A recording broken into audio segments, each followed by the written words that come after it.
Assalamualaikum warahmatullahi wabarakatuh. Halo teman-teman, perkenalkan saya Aulia Rahmawati. Di sini saya akan menjelaskan tentang infeksi saluran pernafasan akut atau yang biasa disebut dengan ISPA. Pengertian ISPA: infeksi akut yang melibatkan organ saluran pernafasan bagian atas dan bawah. Infeksi ini disebabkan oleh virus, jamur, dan bakteri.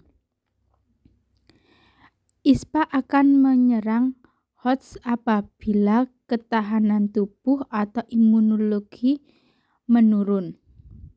Penyakit ini banyak ditemukan pada anak di bawah usia 5 tahun karena pada usia ini sistem kekebalan tubuh yang masih rentan. Etiologi ISPA: penyebab dari ISPA itu ada 2 macam, yaitu yang pertama ada bakteri, yang kedua virus. Bakteri penyebab ISPA adalah dari genus Streptococcus, Staphylococcus, Pneumococcus, Haemophilus, Bordetella, dan Corynebacterium. Untuk virus penyebab ISPA adalah Myxovirus, Adenovirus, Coronavirus, Picornavirus, Mycoplasma, Herpes virus, dan lain-lain. Kemudian, untuk kondisi lingkungan yang berpotensi menjadi faktor resiko ISPA itu seperti apa sih? Ya, untuk kondisi lingkungan yang berpotensi menjadi faktor risiko ISPA, yang pertama, lingkungan tercemar oleh asap kendaraan bermotor yang berbahan bakar minyak. Kedua, kondisi lingkungan atau polusi udara. Terjadi polusi udara seperti adanya asap rokok dan asap bahan bakar. Ketiga adalah faktor penjamu, yaitu seperti usia, kebiasaan merokok, menularkan infeksi, status gizi, kondisi kesehatan umum, dan lain-lain. Yang selanjutnya adalah klasifikasi ISPA. Pada klasifikasi ISPA ini terbagi menjadi 2 golongan. Yang pertama, golongan umur kurang dari 2 bulan. Terbagi menjadi 2 juga, itu ada pneumonia berat dan bukan pneumonia, atau misalnya seperti batuk pilek biasa. Kedua, golongan umur 2 bulan hingga 5 tahun. Yang pertama, ada pneumonia berat yang disertai dengan sesak. Kedua, ada pneumonia sedang disertai nafas cepat. Untuk usia 2 bulan hingga 12 bulan, rate respirasinya itu ada di 50 kali per menit atau bahkan lebih. Untuk usia 1 hingga 4 tahun, RR-nya 40 kali per menit atau bahkan lebih. Yang ketiga, bukan pneumonia atau tidak ditemukan tarikan nafas dinding dada bawah dan tidak ada nafas cepat. Selanjutnya, apa saja sih klasifikasi ISPA menurut Departemen Kesehatan Republik Indonesia itu? Nah, klasifikasi ISPA menurut Departemen Kesehatan Republik Indonesia itu terbagi menjadi 3. Yang pertama, ISPA ringan, gejala batuk, pilek, dan sesak.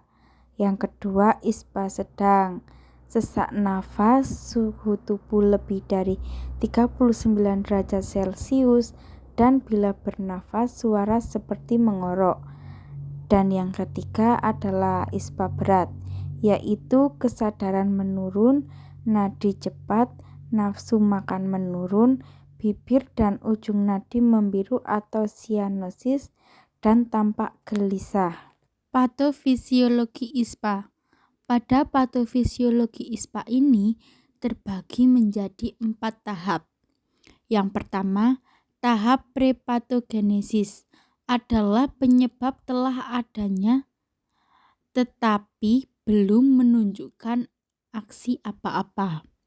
Kemudian yang kedua ada tahap inkubasi, yaitu virus merusak epitel dan lapisan mukosa tubuh menjadi lemah apabila gizi dan daya tahannya rendah. Yang ketiga, tahap dini penyakit.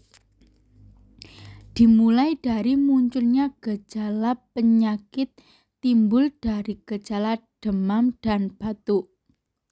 Kemudian yang terakhir adalah tahap lanjut penyakit. Pada tahap lanjut penyakit ini ada 4. Yang pertama sembuh sempurna, sembuh dengan alektesis. Yang kedua, yang ketiga menjadi kronis, dan yang terakhir meninggal akibat pneumonia. Apa saja sih pemeriksaan penunjang yang dapat dilakukan? Yang pertama, pemeriksaan kultur atau biakan kuman atau yang biasa disebut dengan swab. Kemudian yang kedua, pemeriksaan darah atau differential count. Yang ketiga, pemeriksaan fototorak, dan itu pun juga jika diperlukan saja. Nah, penyakit ini itu merupakan self-limited DCAC yang sembuh sendiri mulai dari 5 hingga 6 hari jika tidak terjadi invasi kuman lainnya. Komplikasi yang terjadi sinusitis paranasai, penutupan tuba eutacil, dan penyebaran infeksi. Adapun pencegahannya adalah makan makanan yang bergizi sesuai preferensi anak. Kemudian pemberian imunisasi lengkap. Selanjutnya ada keadaan fisik rumah yang baik, menjaga kesehatan rumah, tubuh dan makanan, menghindari pajanan asap rokok dan asap dapur. Jadi semisal kita ada asap rokok itu kita menghindar atau memakai masker kalau mau berpergian agar tidak menghirup asap kendaraan yang berlalu lalai di jalan. Dan yang terakhir, mencegah kontak dengan penderita ISPA. Mungkin itu saja yang bisa saya sampaikan.